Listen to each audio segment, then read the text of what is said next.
জুলাইতে আমাদের বাংলাদেশে যে আন্দোলন হয়েছিল এটা হচ্ছে কোটা সংস্কার আন্দোলন। সেই কোটা সংস্কার আন্দোলনের পরে রূপ নিয়েছে এক দফা এক দাবি, শেখ হাসিনা তুই কবে যাবি।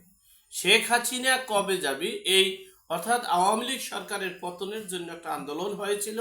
সেই আন্দোলনের রোষানলে পরে শেখ হাসিনা মানে সরকারের সর্বোচ্চ নিরাপত্তা বিমানে তিনি দেশ ত্যাগ করেছেন। এরপরেই আমরা এই নতুন বাংলাদেশের আবির্ভাবের কথা শুনছি। এমনকি ডক্টর মোহাম্মদ ইউনূস এখন পদক্ষেপ নিয়েছেন যে মেজরিটি রাজনৈতিক দলগুলো অর্থাৎ তার বক্তব্য অনুযায়ী 95% রাজনৈতিক দলগুলো এই জুলাই সনদের পক্ষে এবং স্বাক্ষর দিবে। সুতরাং আমরা এই জুলাই সনদ প্রকাশ করতে যাচ্ছি।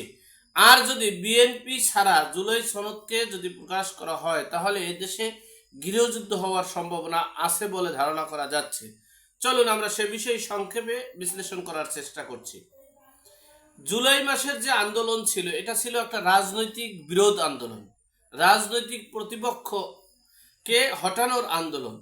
এটা একটা দেশের যুদ্ধ, অন্য দেশের সাথে যুদ্ধ বাজেনি, অন্য রাষ্ট্রের সাথে যুদ্ধ বাজেনি, অন্য রাষ্ট্রের মানে থেকে আমাদের দেশকে রক্ষা করার মতো কোনো যুদ্ধ বাজেনি। সুতরাং এটা কোনো মুক্তিযুদ্ধ না।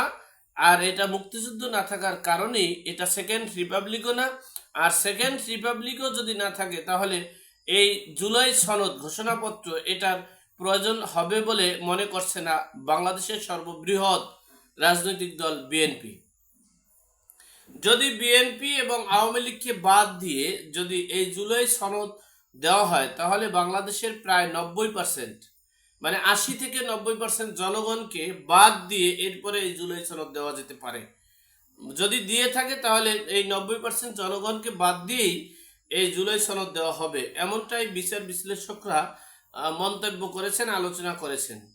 যাই হোক, এই জুলাইয়ের যে আন্দোলনটা আমাদের 5ই আগস্ট যে আমরা সফলতা অর্জন করেছি এটা একটা গণ অভ্যুত্থান বটে।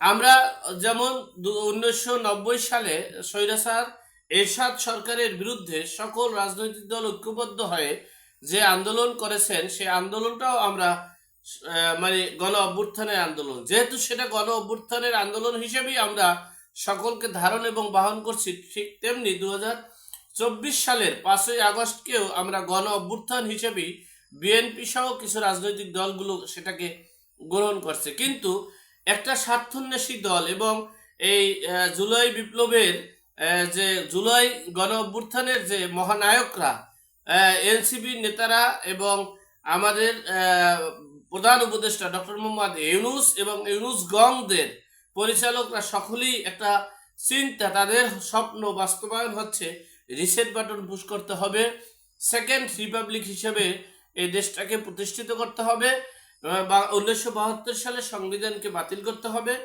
নতুন সংবিধান রচনা করতে হবে, দেশের নাম নতুন দিতে হবে। সেই প্রসেসিংয়ে আমাদের গত 12 মাস প্রায় চলে গেল, কিন্তু এখন একবারে শেষ সিদ্ধান্তে তারা উপনীত হয়েছেন।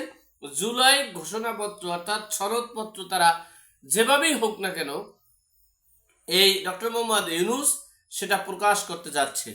আর বিএনপিকে ছাড়া যদি এই জুলাই সনদ যদি প্রকাশ করা হয় তাহলে দেশে গৃহযুদ্ধ হবে।